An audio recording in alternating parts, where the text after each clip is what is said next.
안녕하세요. 와인의 장우석입니다. 네, 와인의 이준형입니다. 네, 이번 시간은 ETF, 업종별 ETF에 대해서 알아보도록 하겠습니다. 네.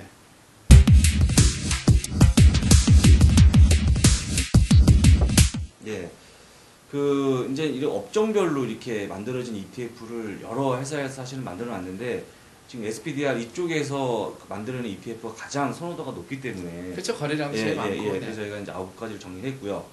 일단은 이제 그 상승률 그 표를 보면서 설명을 좀 드리겠습니다. 네. 일단 톱 10이라고 하지만 업종별이기 때문에 9가지 업종별로 나누어져 있습니다. 예. 네. 컨슈머 디스크리터리, 인더스트리얼 이렇게 업종별로 쭉 나열이 되어 있는데 그 중에 제일 스윙이 좋았던 게 컨슈머 디스크리터리. 그렇죠. 소비 쪽으로 가장 제일 좋았던 것 같고요. 이제 이것만 봐도 그 미국 시장이 이제 많이 상승하면서 이제 소비재 쪽으로 많이 이렇게 기업들이 이제 상승이 좀 좋았다. 네, 유틸리티가 제일 마지막이었죠. 제일 수익률이 안 좋았다고 볼 수가 있겠죠. 네, 1년간 1.69%밖에 수익이 안 됐다는 건 상당히 저조했는데요. 예, 그렇습니다. 예, 유틸리티가 좀 저조했던 것 같아요. 예, 아무래도 이제 그 기관 산업들이 좀 포진이 돼 있다 보니까 사실 이제 장이 안 좋을 때는 잘 버티는데 실제 장이 좋게 되면 그 매수세가 그런 쪽보다는 소비 관련주로 좀 많이 옮겨갔다고 보시면 그렇게 생각하시면 될 것 같고요. 네. 그러면 이제 첫 번째 ETF부터 저희가 한번 알아보도록 하겠습니다. 네, 첫 번째 ETF는 제일 성적이 좋았었던 컨슈머 디스크리터리를 뽑았는데요. 현재가는 28불 82센트고 배당 수익률은 좀 저조해요. 예, 그렇죠. 1.57. 근데 이제 보시면 아시겠지만은 평균 거래량이 600만을 돌파하는 그런 거래량을 갖고 있고요. 시가총액은 1조 원이 좀 넘는 1.6조 원 정도 되고 있습니다. XLY라는 심볼로 거래가 되고 있는데요. 한번 그러면 일단은 이제 요번에 사실 이제 이 ETF 소개시켜 드리면서 그 업종별로 해서 업종의 각각 업종마다 대표 종목들이 있잖아요. 그런 것들 한번 쭉 살펴볼 수 있는 또 그런 기회가 되기 때문에. 그렇죠. 이제 미국의 그 업종을 대표하는 종목들은 그렇죠. 어떤 종목이 있는지 한번. 첫 번째 이제 경기 관련 소비재이기 때문에 과연 어떤 종목들이 포진되어 있는지 한번 편입 종목 보겠습니다. 살펴보겠습니다. 컨슈머 디스크리터리는 맥도날드라던가 월트 디즈니, 홈디포 이렇게 소비 쪽으로 쭉 분포가 돼 있고요. 맥도날드 제일 많네요. 그럼요.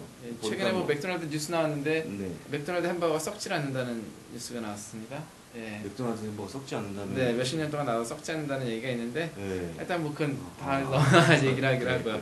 이렇게 이제 컨슈머, 그러니까 이 업종에서 대표 종목들을 살펴볼 수 있는 그런 기회도 되기 때문에. 그러니까 아마존도 있고요. 네. 그러네요. 그러니까 이런 기업들이 경기 관련 이제 그 ETF 기업들이라는 말씀이고요. 네. 그러면 차트를 한번 보겠습니다. 차트를 두 개를 준비했는데 하나는 이제 이 종목, 이 ETF의 차트, 밑에 있는 거는 S&P 500 지수하고 비교해가지고 나온 거죠. 보여드린 차트입니다. 그렇죠. 보시게 되면은 역시나 반등을 해가지고 우상승을 하는 모습을 보여줬는데요. 그것보다도 비교 차트를 보는 게 좀 좋을 것 같아요. S&P 500 지수 같은 경우는 하락을 할 때는 거의 비슷하게 하락을 했어요. 상승을 할 때 컨슈머 디스크리터리가 조금 더 성적이 좀 좋게 상승을 하면서 역시나 업종에서 제일 좋은 반응을 보여줬습니다. 그래서 이제 이거를 시장 수익률 상회했다라고 표현하죠. 그렇죠. 시장보다 더 좋은 수익률을 났던 거죠. 그래서 이제 업종별로 움직임을 이렇게 한눈에 볼 수 있는 거고, 아까 말씀드린 대로 이제 그 S&P 500 지수보다 훨씬 더 양호한 흐름을 보였다라고 이제 아시면 될 것 같고요. 그 다음에 산업 ETF가 좋았죠.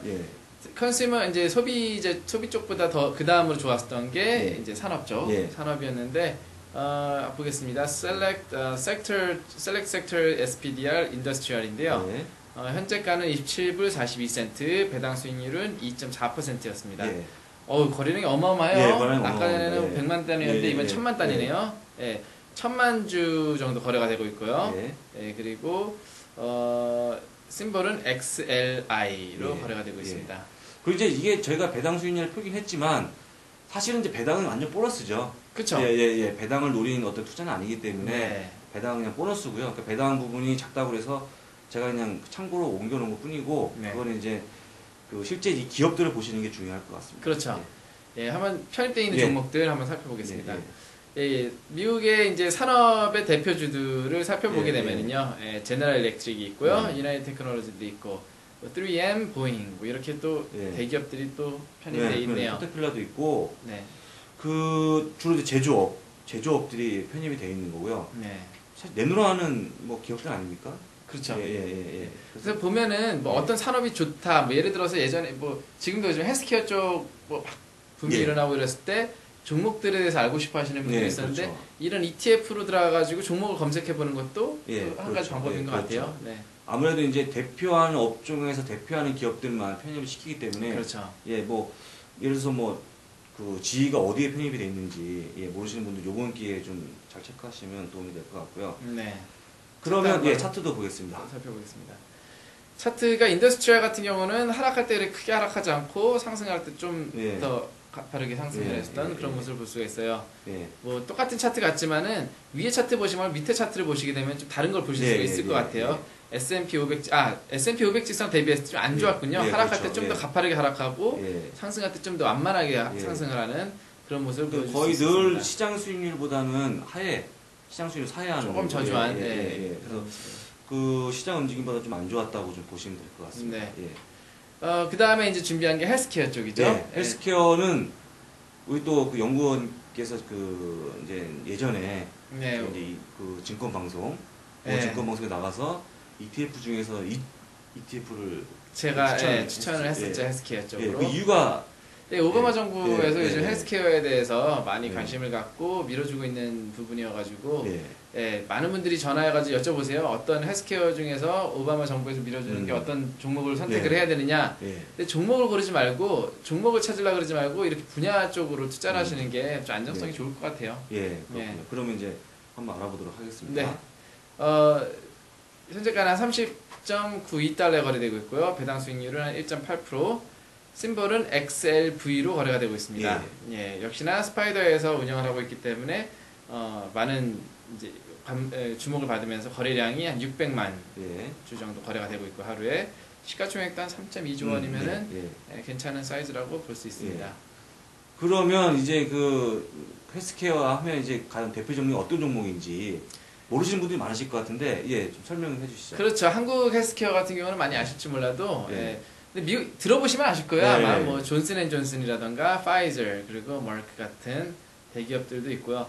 그거 밑으로는 잘 모르실 텐데 뭐 암젠이라던가 뭐 이런 유나이티드 헬스라던가 이런 기업들도 미국에서는 상당히 사이즈가 괜찮죠.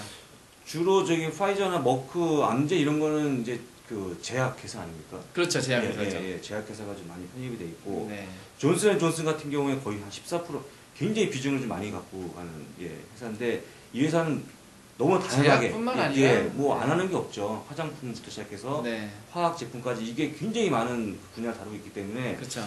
아무래도 여기서도 한 14% 정도 비중을 갖고 가고 있는 것 같고요. 그리고 요 종목들이 어쨌거나 헬스케어에서는 대표 종목이라고 생각하면 되는 거죠. 그럼요. 뭐 존슨앤존슨이라도 파이저, 머크 이거는 다우존스에 속해 있는 그렇죠. 3대 종목이라고 보실 수 있고요. 차트 한번 네. 살펴봐야 되겠죠? 차트를 살펴보게 되면 이 종목 같은 경우는 S&P 500 지수랑 대비했을 때 하락폭이 낮았고 상승폭이 좀 더 좋았던 그런 모습을 볼 수 있는데 그리고 또 이게 위에 차트를 보니까 사실은 이제 그 금융위기 오기 전 또 금융위기가 최고치에 다다랐을 때 이렇게 그 구분해서 본다면 지금 이제 2008년도 주가 수준을 거의 다 회복했다고 볼 수 있죠. 사실 다른 ETF 같은 경우는 완전히 회복하지 못했거든요. 그렇죠. 근데 이제 이거는 그 완전하게 회복한 이유가 아까 말씀하신 이제 오바마 정부에서의 어떤 뭐 그런 정책 수혜주도 있었고요. 수혜주이기 때문에 그런 것도 같고 또 밑에 차트를 보더라도 시장 수익률을 또 상회하고 있고 그리고 하락할 때 많이 하락하지 않고 상승할 때 빨리 상승을 했기 때문에 벌써 회복을 한 것 같은. 그러네요. 그래서 일단은 그 움직임 자체가 굉장히 크지 않고요. 차트를 선만 봤을 때는 이제 등락이 좀 있는 것 같은데 실제 보면 지금 한 34불에서 한 뭐 20불대 초반, 한 10불 사이에서 움직이는 거기 때문에 움직임이 크진 않습니다. 그렇죠? 사실 제약주들이 이제 이 정도로 그 대형 기업들을 갖고 있으면 이렇게 안전적인데 사실 제약주들이 상당히 불안한 움직임을 갖고 있는 종목 중에 하나입니다. 원래는. 근데 이거 같은 경우는 이제 대형주들 벌써 자리를 잡고 있는 수익을 꾸준히 내고 있는 그런 제약주들이기 때문에 안전한 모습을 보여주는 것 같습니다. 자, 그럼 이제 좀 개인들이 조금 관심을 많이 가졌다고들 하는데요. 기술주. 그렇죠. 특히 한국 투자자들 기술주를 가시는 분 상당히 많으시죠. 기술주가 이제 보면은 뭐 반도체라던가 이런 거 다 속해 있기 때문에 한국 분들이 상당히 관심을 많이 가지시는 것 같은데 한번 살펴보도록 하겠습니다. 올해 기술주는 얼마나 잘 수익률을 보여줬고 어떤 종목들을 갖고 있는지. 스파이더에서 한 테크놀로지 분야를 갖고 있는 ETF인데요. 심볼은 XLK이고요. 현재가는 21불 16센트. 그리고 거래 평균량은 한 900만 주니까 아까 전에 뭐 산업보다는 좀 적을지 몰라도 그래도 산업 다음으로 거래량이 많은 종목이고요. 시가총액도 4조 원 정도다라는 꽤 큰 종목이라고 볼 수가 있습니다. 그럼요. 의외로 이게 시가총액이 굉장히 큰 것 같아요. 아까보다. 시가총액이 큰 이유가 왜냐면은 종목들이 굵직굵직한 시가 종목이 많습니다. 뭐 보시면 아시겠죠. 한번 살펴보면서 얘기해 볼까요? 편입종만 한번 보겠습니다.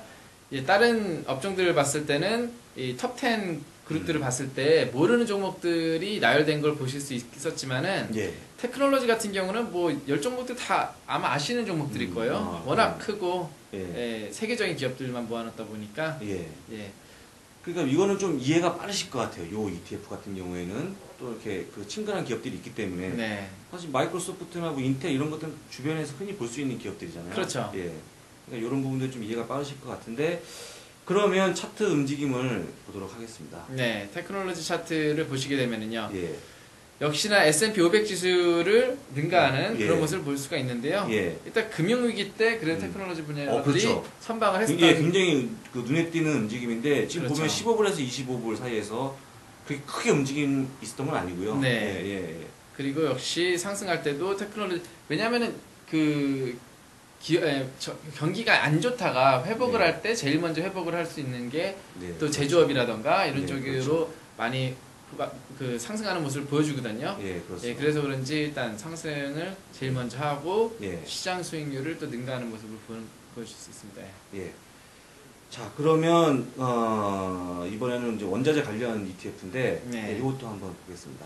다음 소개시켜드릴 거는 이제 메테리얼 원자재 관련된 ETF인데요.